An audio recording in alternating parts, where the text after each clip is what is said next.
여러분들께서 잘 인지하고 못하고 계신 우리나라의 심각한 상황, 즉 자유민주주의 체제를 파괴하는 암덩어리를 치료하지 못하고 있는 상황에 대해서 말씀을 드리도록 하겠습니다. 우리나라 자유민주주의는 말기암에 걸려 있는 상태입니다.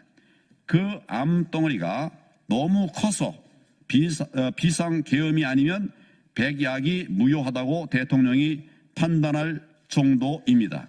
그렇다면 왜 말기암 상태인지 말씀을 드리도록 하겠습니다. 첫째, 선거를 통해 민의가 고스란히 반영되어야 하는데 전혀 그렇지 못하기 때문입니다. 민의가 정확히 반영되어서 제대로 된 투개표로 대통령이 선출되고 국회의원들이 뽑혀야 하는데 그 시스템이 전혀 작동하지 않고 있다는 점이 바로 말기암이라는 것을 말해주는 것입니다. 둘째, 소위 여러분이 말하는 극우 유튜버들이 부정선거 문제를 제기한다면 선관위는 그렇게 의심받는다는 사실 자체에 부끄러워하고 합당한 설명을 통해서 하나하나 의혹을 풀어줘야 합니다.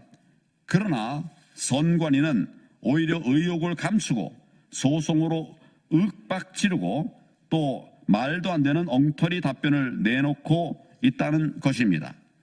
셋째, 사회에 이렇게 큰 암덩어리가 있으면 언론이 항암제 역할을 해서 정상세포는 살려두고 암세포를 골라서 죽여야 하는데 전혀 그렇지 못한 것입니다. 언론은 암덩어리가 너무 크니까 이거 치료 안 되니 이제 모른 체 하자 이렇게 했을지도 모르겠습니다. 혹은 저거 정말 극우 유튜버들이 늘 떠드는 헛소리 이렇게 치부하는 그런 기사로 가름하고 말았습니다. 언론이 시비를 제대로 가려줘야 하지 않겠습니까? 정상세포는 지켜주고 암세포는 골라서 공격을 해야 하지 않겠습니까? 핵심과 치부를 파고드는 제대로 된 취재를 통해서 또한 언론사 사설 등을 통해서 암세포를 죽여줘야 하는데 그 기능이 전혀 작동되지 않고 있습니다. 다시 말해 암덩어리가 있는데 치료를 하지 못하고 있는 상태라는 말씀입니다. 저는 당대표 시절에 했던 4월 4.15 총선에서 부정선거 세력의 조작에 의해 선거에서 참패한 이래 지금까지 수년 동안 부정선거 규명과 방지에 목숨을 걸어왔습니다. 왜냐하면 자유민주주의를 파괴하는 이 암덩어리를 제거하지 않으면 대한민국의 미래는 없기 때문입니다. 이미도 치명적인 결과를 가져오고 있지 않습니까? 이는 좌파 우파를 따질 사안도 아닌 것입니다. 비상계엄의 본질을 생각해야 합니다. 이것은 내란이 아닙니다. 국헌의 본체인 대통령이 무슨 내란을 저지른다는 말입니까? 어불성설입니다. 다른 나라에서도 대통령을 내란죄로 처벌한 예는 없습니다. 비상계엄 선포 뒤 가장 먼저 선관위원회에 계엄군이 투입됐습니다. 그 숫자도 297명으로서 국회에 투입된 280명보다 더 많습니다.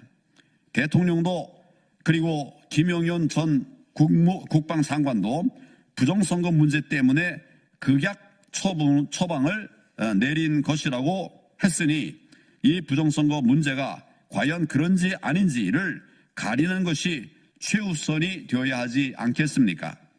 그런데 다들 딴소리만 하고 있습니다. 즉 달을 가리키는데 손가락만 보고 있다는 것입니다. 부정선거라는 달은 안 보고 계엄군 투입만 보면서 내란이라는 프레임을 걸어 놓았습니다.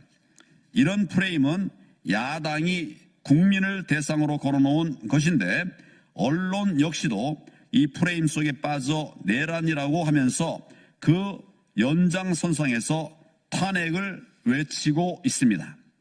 한마디로 야당이 내란이라는 선동 밴드웨건에서 빵빠레를 울리는데 언론도 거기에 동승한 것입니다. 그런데 이번 비상계엄의 최종 목표는 부정선거 발본 쇄원이었습니다. 즉 비상계엄의 본질은 선관위 압수수색을 통한 자유민주주의 체제 지키기였다는 사실입니다. 그동안 야당은 부정선거에 부자도 꺼내지 않았고 언론은 극우 유튜버의 대통령이 현혹돼서 그렇다 이렇게 슬쩍 뭉개고 있습니다.